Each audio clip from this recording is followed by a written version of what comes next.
Astagfirullahaladzim. Astagfirullah.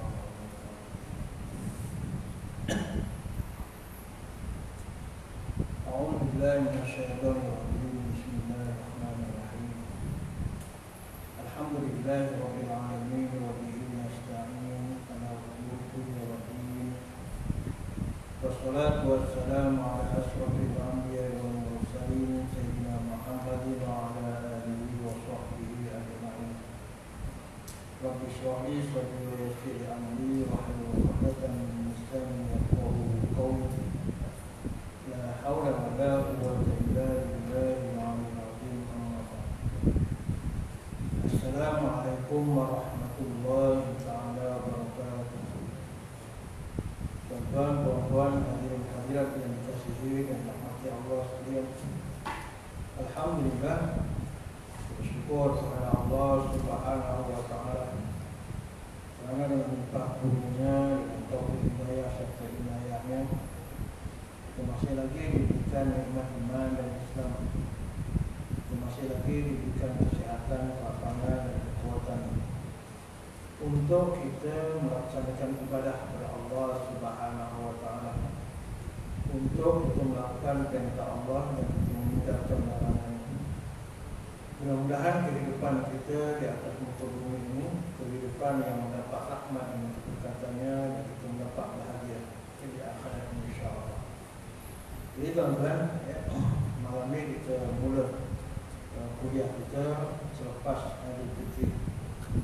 Jadi saya mengucapkan selamat hari raya, mohon maaf lahir dan batin sempurna dengan hari Fitri yang kita sambut. Dan kita mengharapkan mudah-mudahan Ramadan yang kita lalui dengan penuh ibadah ataupun dengan penuh amal kebaikan, mudah-mudahan kita dapat istiqamah, dapat terus, dan mudah-mudahan memberikan kemudahan untuk kita melakukan amal kepada Allah Subhanahu wa taala. Jadi malam ini kita sambung kuliah kita dalam kitab Mustika Hadis jilid yang kedua. Kalau buka saya ni muka surat 265 dalam bab menjaga kehormatan masjid. Pada pertemuan yang lepas sebelum Ramadan itu kita dah baca sedikit tentang sembahyang sunat tahiyatul masjid. Kita telah membaca memberi salam dan berdoa ketika melangkah masuk ke masjid. Kita juga telah membaca doa semasa keluar daripada rumah dalam perjalanan ke masjid atau ke mana-mana.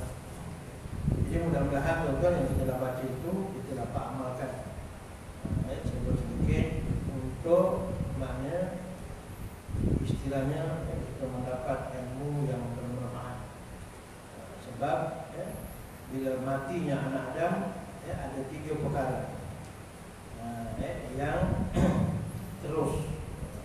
Idza mata bani Adam in qata'a amaluhu ila salasah. Apabila mati anak Adam maka terputus segala amal kecuali 3.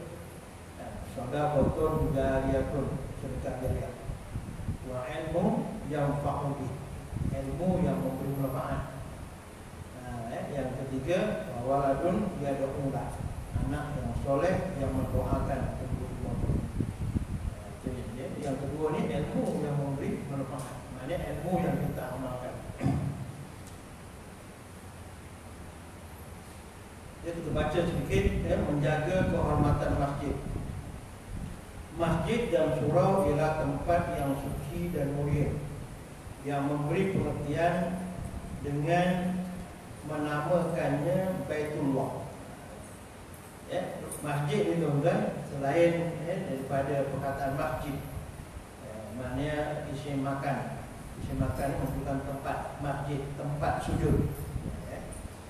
Dia juga dipanggil Baitullah, rumah Allah. pada nama saja sudah boleh menunjukkan kemuliaan masjid itu. Sebab itu kita disuruh memakmurkan dengan perkara-perkara yang baik. Sebab itu bila dalam masjid itu tuan, kita disuruh untuk melakukan perkara-perkara yang baik. Sebab di dalamnya penuh dengan kemuliaan dan menjauhkan daripada perkara-perkara yang buruk. Kadang-kadang kita sembang-sembang, kita cakap, ini cakap masjid ni. Kita sembang-sembang tu nak tunjukkan supaya orang yakin apa yang kita cakap tu betul. Kita kata ini cakap masjid ni. Kat situ pun dah nampaklah mana masjid ni tempat yang baik. Kalau tempat yang baik, maka orang yang datang ke masjid adalah orang yang baik-baik. Tapi kita tidak menafikan yang di luar tu baik. Kita tak nafikan. Cuma bila kita berada di tempat yang baik, kita adalah di antara yang baik. Di antara perkara yang baik itu ialah selain daripada menjaga kebersihan supaya sidang jamaah dapat menjalankan amal dalam suasana yang bersih, suci, juga kita disuruh berhias dengan memakai pakaian yang indah ketika nak ke masjid. Jadi yang pertama sini, masjid mestilah bersih. Jadi bersih ni bukan istilahnya kerja pak siap je. Siapa saja yang ke masjid, dia kena jaga supaya masjid itu sentiasa bersih. Jadi kita mungkin boleh benda yang kecil-kecil yang tidak melibatkan kepada tugasan yang telah dihaskan untuk siap, kita boleh buatlah. Kecuali benda tu memang dah ditugaskan oleh siap. Kita mana kena tunggu siap lah. Tapi kalau yang kita yang tak perlu tunggu siap, buang teks cicak pun tak payah tunggu siap lah. Kita boleh buang. Mari kita nak pastikan masjid kita suci dan bersih. Kemudian kita juga disuruh berhias dengan memakai pakaian yang indah ketika nak ke masjid. Sebab tu tuan-tuan, kita ke masjid ni bukan sekadar maknanya boleh tak boleh. Bukan sekadar boleh tak boleh. Kalau boleh tak boleh, banyak benda yang boleh. Orang ni kan, kita pergi masjid, orang kata kalau kan lelaki tutup aurat, pakai kain ni je pun okey lah, tak payah pakai baju. Gulung atas perut, kan? Pakai kain tu gulung atas perut. Bawa tu tutup sampai lutut, tak ada masalah. Nak kata boleh, boleh. Tapi nak menunjukkan bahawa tempat tu mulia, maka yang datang pun mesti orang yang hebat-hebat, yang cantik-cantik. Sebab tu maknanya jangan kita rasa aku pakai singlet je. Boleh tak boleh ke? Jangan tanya tak boleh ke. Kalau kata tak boleh, boleh, memang boleh. Tapi patut ke tidak? Kita tanya patut ke tidak? Pergi masjid pakai singlet je, pergi masjid pakai pagoda. Dahlah pagoda, pagoda piramid tu. Yang koyak rapat piramid punya. Kalau nak pakai macam piramid kat dalam tak apa. Orang tak nampak. Jangan kita kata bukan dosa Ustaz. Sebab benda mulia, benda hebat ni tuan-tuan, dia bukan sekadar boleh. Bukan sekadar boleh ataupun bukan sekadar lulus, tetapi dia nak cemerlang. Macam kita ada kereta lah. Kita nak kereta kita cantik, bukan sekadar boleh jalan. Kalau sekadar boleh jalan tuan-tuan, dia bunyi kroket pun sampai banting. Pagi tadi saya pergi kerja, ada kawan pun naik van tuan-tuan, dia seorang tu kena pegang pintu van. Bila saya potong tengok bangla yang bawa, patutlah bangla. Dia nak buat macam kat tempat dia. Saya kat belakang tu, dia pegang tu pintunya, yang kat belakang. Van-nya pun lagi turun. Saya potong tengok bangla, semua bangla. Bangla mesti rumput. Kalau sekadar nak macam itu, memang sampailah. Sampai kan. Sampai Johor pun sampai tak? Sampai. Pergi 3 jam berhenti. Tidur situ, besok sambung 20 hari baru sampai. Sampai juga. Kalau nak cerita sampai, mesti sampai. Kan? Sahabat kita bulan puasa tu, kan dia tidur 2 malam tu naik motor kan. Motor lama je tu. Dia tengok Haji Hanif punya motor RAA, dia tanya orang polis ke? Motor dia RA kan? RA apa? Masa Sultan datang, dia jumpa saya, jumpa salam. Lepas sembahyang tu dia berdiri sebelah saya. Saya nak salam Sultan Ustaz. Dapatlah salam Sultan. Kalau nak salam Sultan, ikut saya je. Dapat salam Sultan. Jadi masjid ni tempat yang mulia.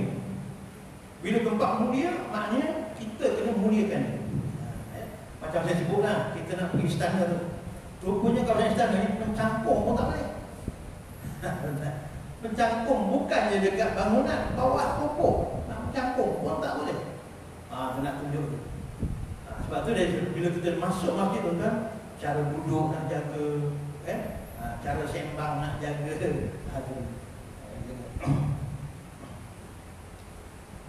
Terutama pada hari Jumaat dan hari raya. Pakai baju baru atau pakai baju yang cantik tu, terutama hari Jumaat dan hari raya. Jadi kalau hari Jumaat tu pakailah yang terbaik yang kita ada pada minggu tu saja. Hari raya juga lah. Dan juga memakai bau-bauan yang semerbak harum. Semerbak harum ni maknanya yang wangi lah. Itu saya sebut hari itu masa nak raya itu saya sebutkan. Jangan pakai minyak wangi yang kuat sangat. Amalan ini diperintahkan oleh Allah Ta'ala di dalam Al-Quran.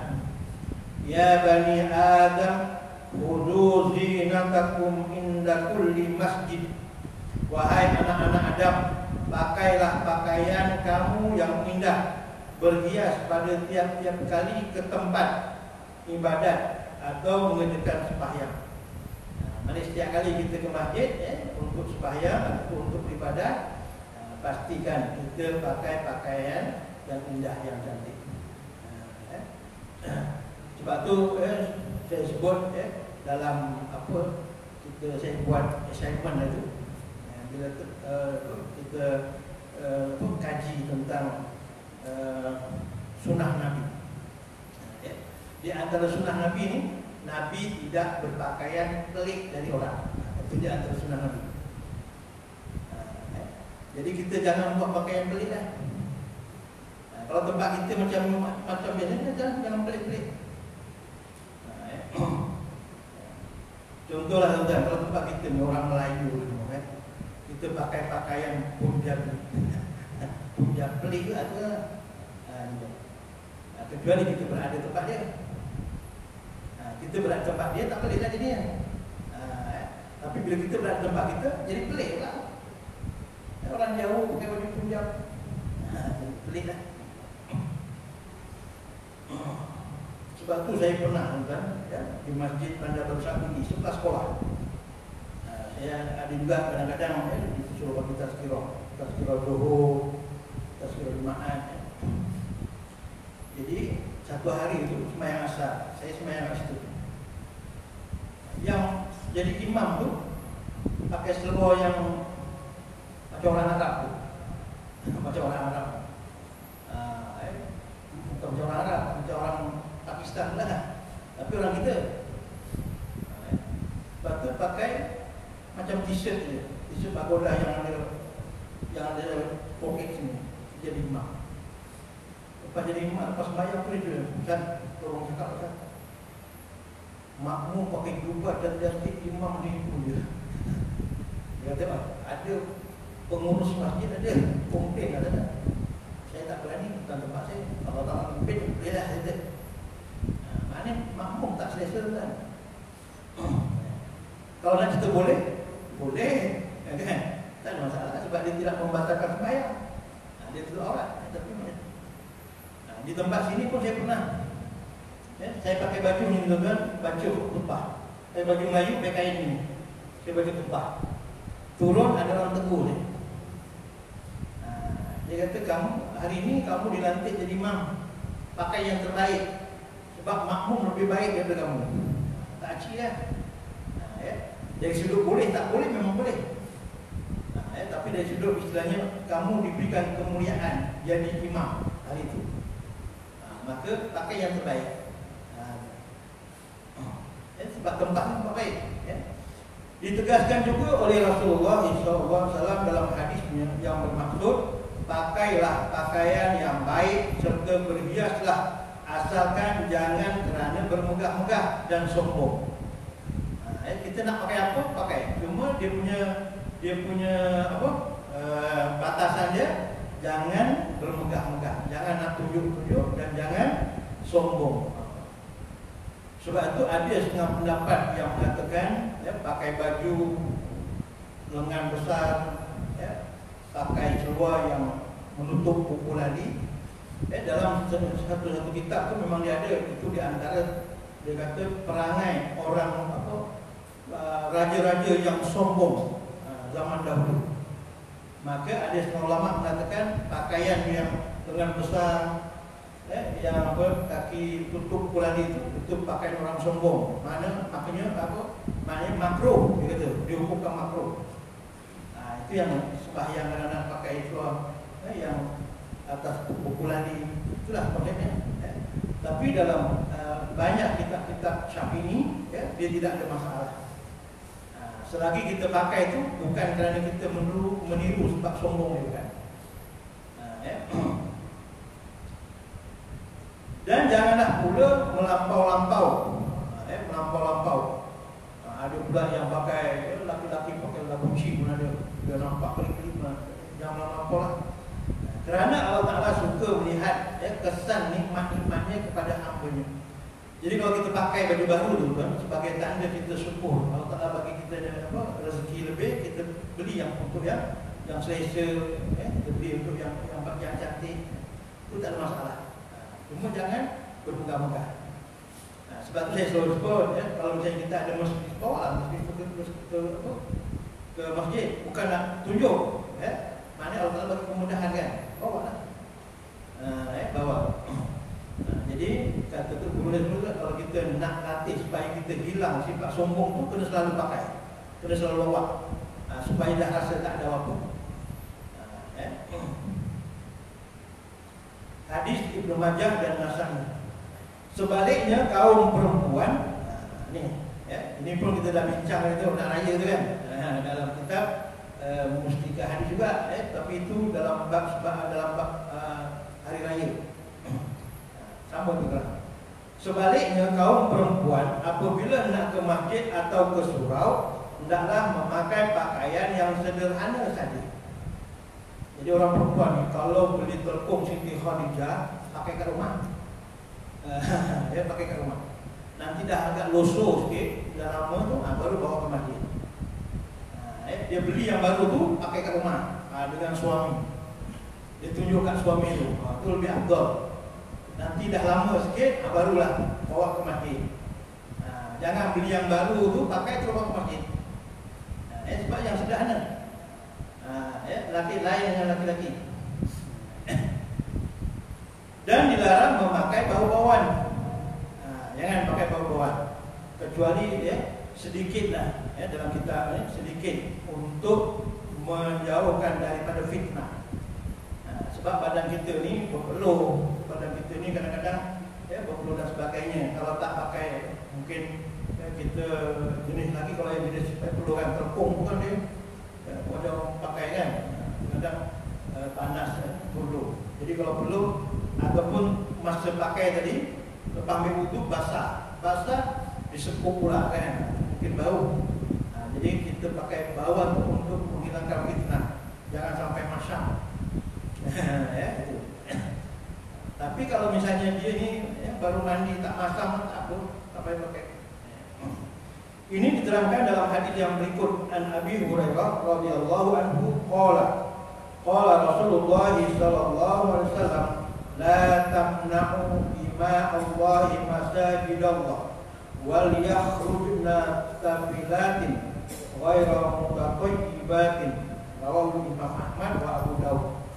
Daripada Abu Hurairah radhiyallahu anhu kata, Rasulullah sallallahu alaihi wasallam bersabda, janganlah kamu melarang perempuan-perempuan, yakni hamba Allah, pergi ke masjid Allah. Perempuan jangan larang, jangan larang. Bila pergi masjid boleh. Cuma yang saya sebut itulah. Kalau dia rasa dia ni cantik, maka pergi masjid tu tutup kecantikan dia. Sebab yang cantik pergi masjid makruh. Kan kita dah bincang itu. Orang perempuan cantik pergi masjid makruh. Jadi nak hilangkan makruh, tutup mukanya pakai niqab. Tutup masa dalam perjalanan tu. Supaya yang suka cantik ni laki-laki. Supaya hilang makruh.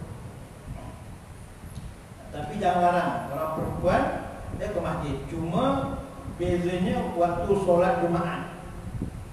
Sebab solat Jumaat wajib bagi laki-laki. Andai kata kita menghalang laki-laki nak sembahyang kerana tempat terhad contohnya, sedang tiba-tiba kita bagi peluang pada orang perempuan, itu yang masalah. Jadi waktu hari Jumaat kita tak galakkan perempuan datang, kecuali masjid itu besar. Maknanya tempat perempuan orang laki-laki tak masuk pun masih muat lagi. Kita ni dah tak boleh. Tempat perempuan tu kita penuhkan dengan hari Jumaat pun dah sampai belakang. Dewan itu pun dah penuh dah hari Jumaat kita. Jadi hari raya ketiga itu ada sahabat kita orang sini lah, tapi dia duduk luar, balik sini. Dia kata, Ustaz dah rancang nak buat masjid baru. Dia kata perlu bincang. Bincang Ustaz, insyaAllah. Kalau Ustaz bincang, Ustaz mohon salinan bagi saya. InsyaAllah. Saya tanya dia, ada line ke? Ada kabel besar ke? Ustaz bagilah, insyaAllah. Tapi saya tak yakin pula. Sebab dalam mesyuarat nazir masjid ni, dia kata untuk masa terdekat 10 tahun ke dalam ni memang susah lah. Sebab yang masih menunggu di daerah Bolangan ni Masjid Sungai Manggis, Masjid Sungai Buaya, yang uzur tu kena lah, Masjid Sungai Buaya. Ada 2 lagi ni masjid ni. Jadi hari tu dia sebut orang lempik ni lambat lagi lah.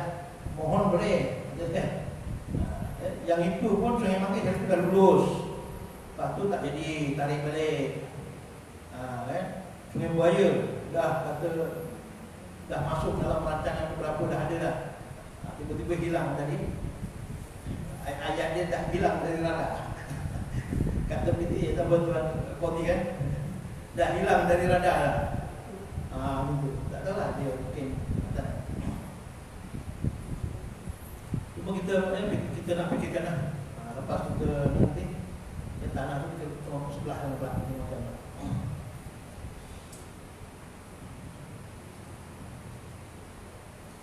Dan hendaklah mereka keluar daripada rumahnya. Ini mereka ni perempuan ya, perempuan.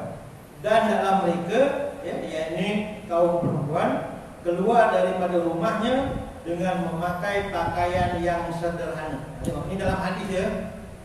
Ni jemaah ya, kakak-kakak ibu-ibu ni. Ini bukan saya cakap ni, ini dalam hadis ni. Maknanya pakai pakaian yang sederhana. Contoh saya sebut tadi lah. Sekarang kan tengah tahu kan, telefon Siti Khadijah. Bila tengok tu, ni Siti Khadijah, dia ada dia punya ni nama-namanya. Dia ada namanya lah, saya tak ingat. Kalau misalnya baju Melayu ni, dia dijekel Aaron Aziz, Nabil, itulah. Telpon Siti Khadijah pun ada. Yang telpon harga 650 tu. Telpon harga 650. Kan ada iklan kat kan. Jadi kalau beli yang 650 ataupun ada anak yang hadiahkan 650, itu pakai di rumah. Pakai kat rumah. Nanti dah ada model baru keluar, baru pakai, bawa ke sekolah, bawa ke masjid. Model tu dah jadi lama sikit, baru bawa ke masjid. Dan tidak pula memakai bau-bauan. Hadis Imam Ahmad dan Abu Dawud. Jadi kalau kita pakai pakaian baru, baik perempuan datang ke masjid pakai pakaian baru yang cantik, tak ada pahala. pahala pakaian, bukan tak ada pahala di datang masjid, kita faham. Tak ada pahala pakai sederhana. Dia ada pahala jika pakai pakaian sederhana, dia ada pahala pakaian sederhana. Laki-laki dia ada pahala pakaian yang cantik, yang elok. Ya. Ditegaskan dalam hadis yang berikut dan Abi Hurairah, ya, hadis 179. An Abi Hurairah radhiyallahu anhu qala Rasulullah sallallahu alaihi wasallam ayyumam ra'atin asabat bahuran fala tashhadanna ma'anal isya al-akhirah.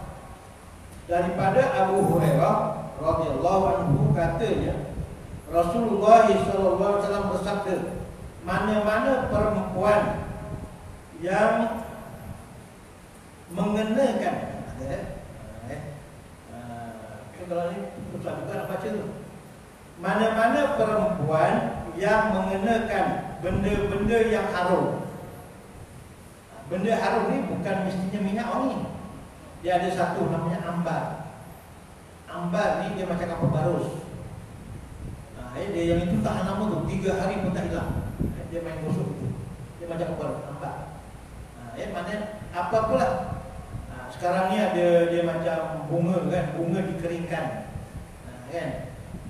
Banyak jual tu, bunga dikeringkan, lepas tu dimasukkan dalam bodok. Macam apa ni? Bodok sup tu kan, buat itu. Lepas tu dimasuk dalam poket lah. Nanti bau lama, ya. Sebab tu dia ni kata mana ya, mengenakan benda-benda yang harum. Bukan mesti minyak, apa sahaja yang harum. Maka janganlah ia hadir bersama-sama kami untuk berjamaah mengerjakan sembahyang isyak. Tu Nabi cakap. Perempuan yang pakai wangi-wangian ni, ya, benda yang wangi, bukan mesti minyak. Pakai ambar ke, pakai tadi ya apa nama? Bunga-bunga yang dikeringkan ke, dimasukkan bodiok tu, masukkan poket ke, apa saja yang bau harum, Nabi larang daripada hadir sembahyang isyak. Jadi orang perempuan ni jangan ada sibuk-sibuk wangi-wangi lah. Ada hikmahnya tu kan. Ada hikmah. Supaya orang lain tak cium wangi seseorang tu. Yang cium wangi dia suami kat rumah. Ini suami kat rumah tak boleh bau. Sebab kat rumah tak bau. Tapi orang yang masjid tahu, ini si fulan datang ni. Dia datang tu bau dia sampai kenal. Itu jangan. Hadis riwayat Muslim, hadis sahih. Ya, kalau orang tanya mana hadisnya, mana dalil ni? Hadis sahih ni. Jadi perempuan tak payah beli minyak wangi. Perempuan beli minyak wangi untuk suami, bukan. Dalam pada itu, sembahyang kaum perempuan di rumah masing-masing lebih afdal daripada mengerjakan di masjid dan di surau. Walau begitu, asasnya ya, perempuan ini sembahyang di rumah afdal. Ini dalam bab sembahyang bukan? Ya, dalam bab sembahyang. Tapi bila mana dia di rumah sembahyang saja, tapi tak ada kuliah, kan? Tak ada kuliah, dan dia kat rumah pun tak ada orang yang nak bercakap tentang ilmu saja, maka dia ke masjid itu niatkan untuk dia lepas sembahyang nak belajar. Maka dia ada kelebihan menuntut ilmu. Dia ada kelebihan macam itu. Sebab tu bukan semestinya benda yang kita nak cari ni benda afdal. Tapi kita kena tengok mana manfaatnya. Kalau dalam bab sembahyang di rumah untuk orang perempuan, dia lebih afdal daripada di masjid. Tapi bila mana dia nak dapat ilmu, maka tempatnya di masjid. Jadi afdal hadir majlis ilmu, ya, apa namanya? Dia hadir untuk belajar lebih afdal daripada dekat rumah yang tak ada kuliah. Jadi waktu itu dia datang ke masjid, dia masih lagi dapat keafdalan sebab dia bersama dengan menuntut ilmu. Jadinya maknanya kalau orang perempuan ni, contohlah kebetulan di masjid tak ada kuliah malam tu, maka maka dia boleh cari keabdalan sembahyang kat rumah aja, tak payah di masjid. Sebab apa? Sebab di masjid pun waktu itu tak ada jadual kuliah. Bila ada jadual kuliah, dia datanglah ke masjid. Sebab afdal malam itu hadir dalam majlis ilmu. Itu baru nampak orang belajar, orang ada ilmu tu. Ataupun kadang-kadang saya sebut, kita ni orang awam. Bila di rumah nak sembahyang tu banyak cobaan tu. Nak sembahyang awal waktu payah Jadi bila kita rumah tu jadi leka. Jadi leka dengan kerja macam-macam. Bila orang perempuan ni dia pantang rumah. Tengok sampah dia sapu. Dia nak pergi tu, nak pergi keluar, orang kata dah pakai cantik-cantik ni, nak keluar pintu je nampak sampah. Dia cari nyapu lagi. Dia sapu lagi. Itu perempuan. Jadi kalau kat rumah tu dia sibuk itu. Jadi nak sembahyang awal waktu pun susah. Contoh, maka dia lebih baik dia datang ke masjid untuk dapat sembahyang awal waktu dan sebagainya. Sebab bila kita kat rumah kadang-kadang gangguan istilahnya lah. Gangguan. Sebab kadang kita nak beribadah, kadang kita tengok suasana, kita tengok orang, kawan-kawan kita siapa, kan? Kadang kita kat Mekah lah, Allah berseronoknya. Orang yang balik ni bulan puasa kat Mekah, raya kat Mekah. Tak pernah ke bulan puasa kat Mekah? Tak ada kan? Okey je. Dia kata bulan puasa lah senang kalau nak cium Hajar Aswad. Sebabnya malam tak boleh, malam penuh. Lepas subuh tu, waktu duha tu orang balik tidur. Kan? Ialah malam dia tarawih 20 rakaat. Lepas tu dia sambung qiyamul lail sampai subuh. Lepas subuh dia balik. Dia tidur. Waktu itulah kalau nak cium Hajar Aswad. Kata sahabat kita yang pergi. Tapi nanti zuhur sampai ni penuh lah. Ataupun nak zuhur lah 12 waktu. Dia lepas subuh tu dia dah tak ramai sebab dia rehat. Tapi malam jangan cerita lah kata dia. Malam. Kalau boleh duduk kat depan tu pun dah hebat lah. Ini dapat dipaham daripada hadis riwayat Imam Ahmad dan Tabrani bahawa semasa menjawab pertanyaan Ummu Hamidah ataupun Hamidah, baginda sallallahu alaihi wasallam bersabda, wa salatuki fi hujratiki fi hujratiki khairul laki min salatiki min masjidi qaumiki. Dia kalau kaf tu domir. Bahasa Arabnya domir. Domir ni kalau bahasa Melayu ganti nama. Ka tu engkau. Kalau laki-laki kaf di atas ka. Mas muka, siapa nama kamu? Laki-laki. Kalau perempuan mas muki, siapa nama kamu? Ni hadis ni dia tunjukkan kepada perempuan. Wa salatuki. Dan sebagai seorang perempuan, maka sembahyanglah kamu di bilikmu. Wa salatuki fi hujratiki. Sebagai seorang perempuan, sembahyang di bilik kamu khairun, lebih baik laki bagi kamu min salatiki fi masjidi qaumiki, daripada kamu sembahyang di masjid kampung. Orang perempuan. Ini mengikut Imam Ahmad. Ini kalau misalnya orang tu dah ada ilmu, tak semacam. Kalau kita baru nak belajar ilmu ataupun kita perlu kepada minta ilmu lagi, maka kita datang ke masjid itu kerana nak belajar. Di antara perkara-perkara yang dilarang melakukan di masjid bagi laki-laki dan perempuan, apa? Di antara larangan itu. Yang pertama, menimbulkan suasana yang tidak menyenangkan sidang jamaah. Tengok umum kan? Menimbulkan suasana yang tidak menyenangkan sidang jamaah. Sebab tu kalau dalam kitab fiqh apa di antaranya? Baca kuat. Baca kuat ganggu. Itulah darah. bau-bauan yang mengganggu. Sebab tu kalau lepas makan lawak, lepas makan benda yang berbau, dilarang. Jadi kalau kita kias, apa sahajalah. Dia ni menyenangkan ni sama ada waktu sembahyang ataupun waktu bukan sembahyang. Jadi kena jagalah. Sebab tu di masjid ni jangan fikir diri sendiri. Jangan fikir sendiri. Sebab tu manakala kita kena pujuk diri kita lah. Kita kena pujuk diri kita. Contohlah, sebab contoh. Kita rasa kita tak tahan sejuk. Misalnya kita sampai satu tempat tu memang dia buka aircon. Subuh pun buka aircon. Contohlah dia. Kita kena fikir kita lah. Jangan kita datang tutup aircon. Sebab mungkin orang lain dia nak aircon, kita kena fikir kita. Kita datang lah pakai blazer. Tapi jangan pula jadi sebab aku tak nak baca lah, tak tahan sejuk lah kata dia. Itu tak boleh juga. Ataupun kita bincang lah gitu. Kita bincang.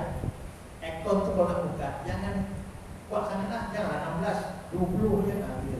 Boleh tak? Tapi kita jangan tiba-tiba kita mati. Nanti orang datang hidupkan. Kita bangun matikan. Itu jadi maknanya suasana tak menyenangkan. Gitu.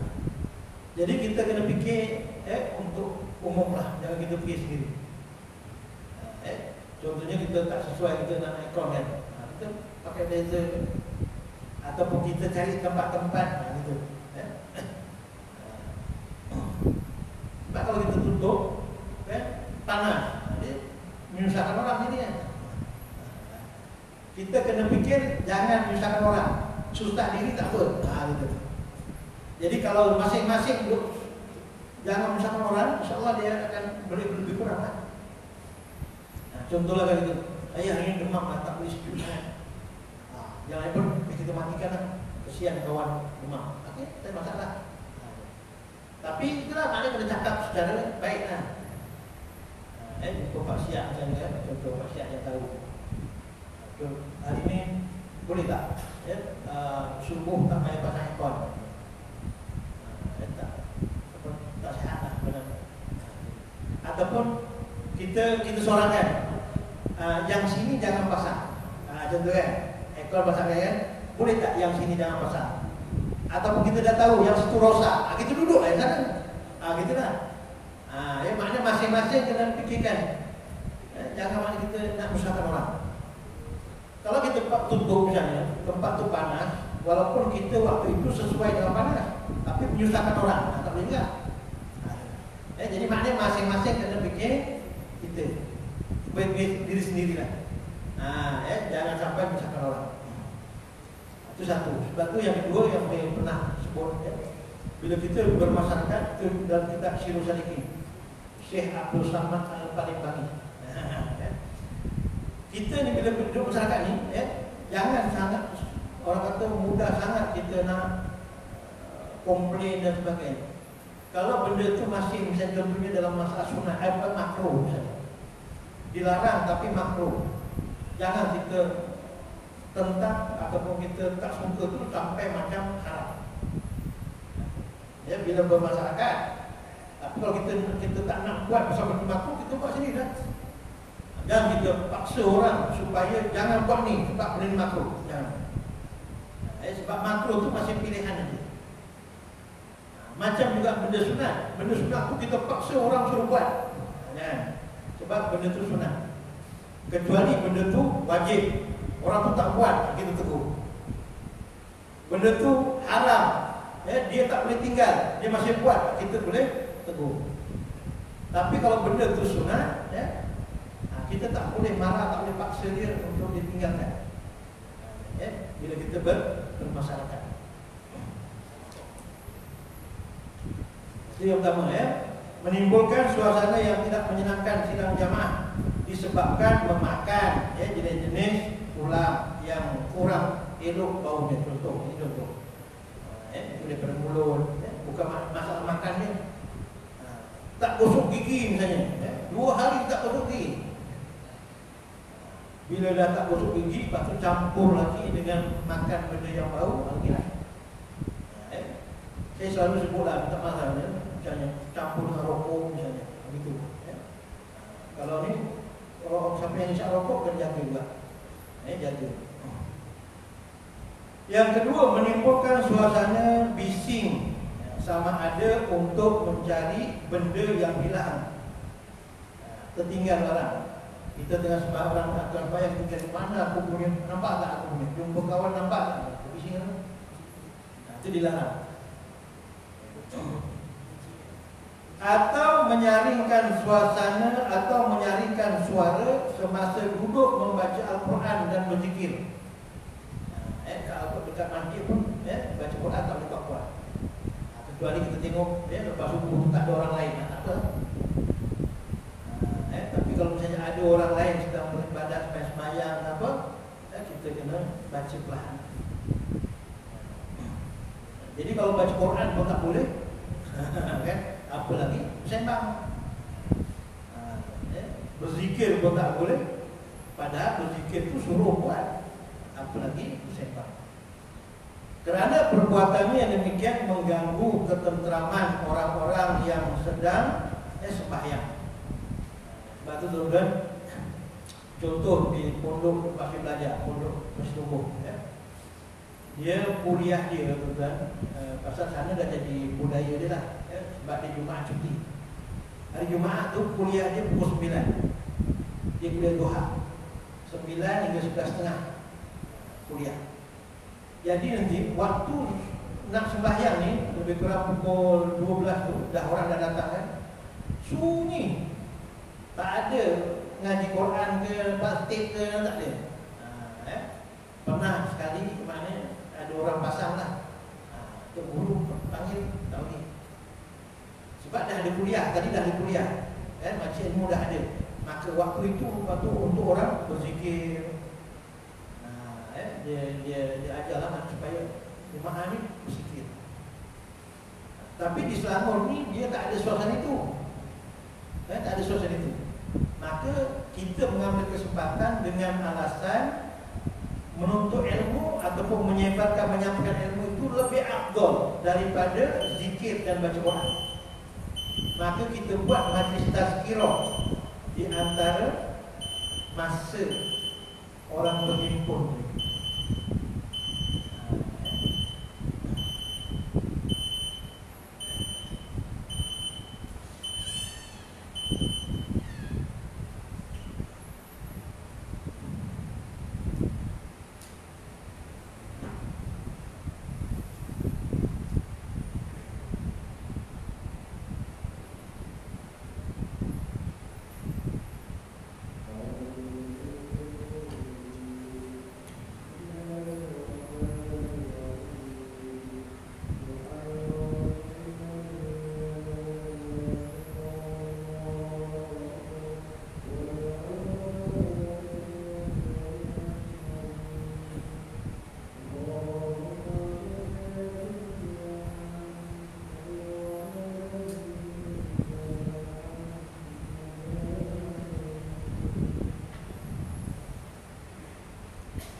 memerlukan suasana bising, sama ada untuk mencari benda yang hilang atau semasa bercakap dengan orang lain, ya, bercakap dengan suara yang tinggi, atau menyaringkan suara semasa duduk membaca Al-Quran dan berzikir. Sembang tak boleh, baca Quran dengan kuat tak boleh, berzikir pun tak boleh. Kerana perbuatan yang demikian mengganggu ketenteraman orang yang sedang sembahyang. Jadi masjid ni tempat sujud. Maka ibadat yang afdal, paling afdal adalah solat. Tapi dalam keadaan solat dengan majlis ilmu, paling tinggi majlis ilmu. Sebab tu bila ada majlis ilmu, kita diharuskan duduk terus, tak perlu sembahyang di masjid sampai tahap itu. Kemudian yang ketiga, dilarang juga berjual beli di masjid. Jangan jual beli dalam masjid. Lebih-lebih lagi, keras larangannya ialah perbuatan melintasi di hadapan orang yang sedang sembahyang. Ini tuan-tuan ya. Kalau kita buka muka surat 278, dia ada nota. Larangan ini diterangkan oleh baginda, yakni Rasulullah dalam hadisnya, hadis riwayat Bukhari dan lain-lainnya, yang maksudnya kalaulah orang yang melintasi di hadapan orang yang sedang sembahyang itu mengetahui setakat mana beratnya dosa yang akan ditanggungnya, nescaya dia akan memilih berdiri dengan tidak bergerak selama 40 tahun. Kerana yang demikian lebih baik baginya daripada melintasi. Maknanya kalau dia sanggup, misalnya orang tu sembahyang 40 tahun tak habis, dia tunggu orang tu sampai habis sembahyang, maka Nabi kata lebih baik dia tunggu. Sebab tu kita kena kita ingatkan kawan-kawan, jangan kita kelang kabut lepas sembahyang nak keluar. Sembahyang tu di antaranya kita nak dapat pahala, kita nak cari kerajaan Allah. Jangan pula lepas kita sembahyang aja kita buat benda yang Allah murka, benda yang berdosa. Apa salahnya tunggu dulu? Tunggu. Dia hukum asal pun makmum makruh berdiri sebelum imam berdiri. Maknanya kita keluar sebelum imam habis tu hukumnya makruh. Jadi sebaik-baiknya tunggulah sampai imam. Dan kita rasa tempat kita ni imam dia paling toleransi. Dia sangat-sangat memahami. Imam kita kan sangat-sangat memahami. Kita dulu, seingat saya mula saya jadi timbalan bantu imam. Jumaat tu kita baca Fatihah 7 kali kan. Ingat ibu. 7 kali, Qul-Huwallahu 7 kali, Qul-Huwallahu Falaq 7 kali, Qul-Huwallahu Nas 7 kali. Baru kita doa. Kemudian ada surat arahan daripada Jais. Sebab ada aduan jemaah mengadu. Sebab dia kata dia nak keluar bekerja, lepas tu nak kerja. Jadi kalau tunggu imam lambat dan dia nak doa sama-sama imam, maka Jais keluarkan arahan supaya terus buat zikir ringkas dan terus doa. Kita pun ikut makmum maknanya. Itu pun ada yang keluar juga. Betul. Apa sebab yang sebenarnya kita nak tunggu ada yang masbuk, bayar kita lalu depan tu. Haram tu. Hukumnya haram. Dan cuma tempat kita ni kita tidak budaya orang lalu tu kita tahan. Kalau kat Mekah dia lah, saya pun pernah kita tak perasan. Kita ingatkan dia tak sembahyang. Sebab kata aja lurus saja, rupanya dia tak sembahyang. Kat sana orang sembahyang tak lurus dia kata kan. Macam orang Iraq tu, dia tak lurus ya. Kita ingatkan tak sembahyang. Kita lalu tak. Tempat kita ni, kita jaga. Yang orang kata yang tak tahu tu tak, dia bising tak tahu lah tu. Kita yang tahu ni. Kita yang tahu. Kita pun sibuk juga. Jangan kita anggap kita jalan depan orang sembahyang tu, walaupun tunduk hormat tu, jangan kata kita sopan tu. Tunduk hormat pun tak betul. Tak ada maknanya. Jalan depan orang sembahyang tu dia tunduk hormat, tak ada maknanya. Jangan. Sebab tu dalam kitab Megan tunjuk, kalau kita dekat soft pertama batal, nak depan tak ada tempat keluar, kita jalan ke belakang, bukan melintas pun. Padahal yang paling dekat melintas lah. Cuba contohnya kat sini, tu terbuka tu, melintas, dekat lah. Tapi kalau melintas tu kita lalu depan orang sembahyang, haram. Kita kena keluar ke belakang. Walaupun yang ke belakang tu tak berapa soft, kita kena lintas.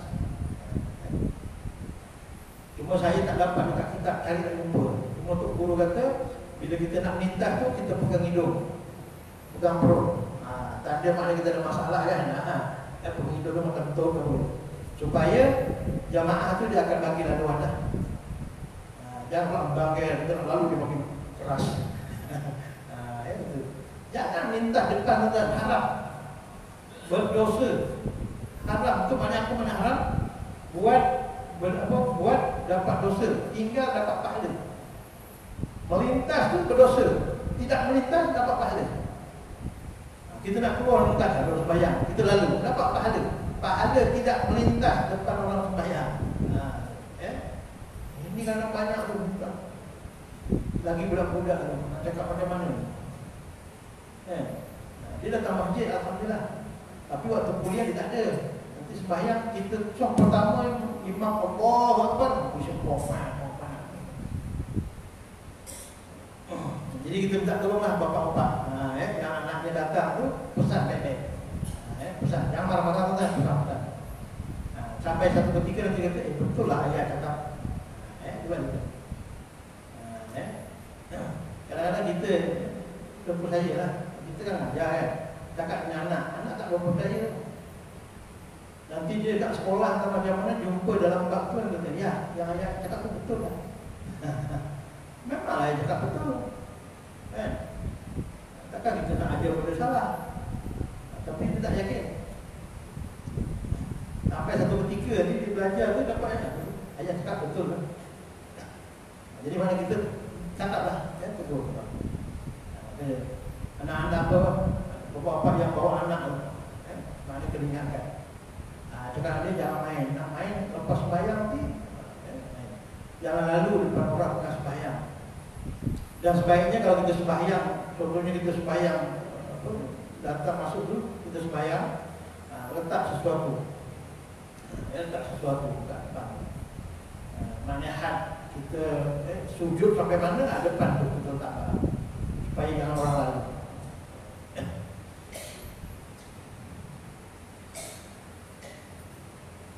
Segala perintah dan larangan yang tersebut telah diterangkan oleh Rasulullah SAW dalam hadis-hadisnya, supaya umatnya menjaga kehormatan masjid dan surau dan mematuhi adab peraturannya. Jadi surau, masjid dia ada adab-adab. Kita jagalah. Jangan macam suara di masjid.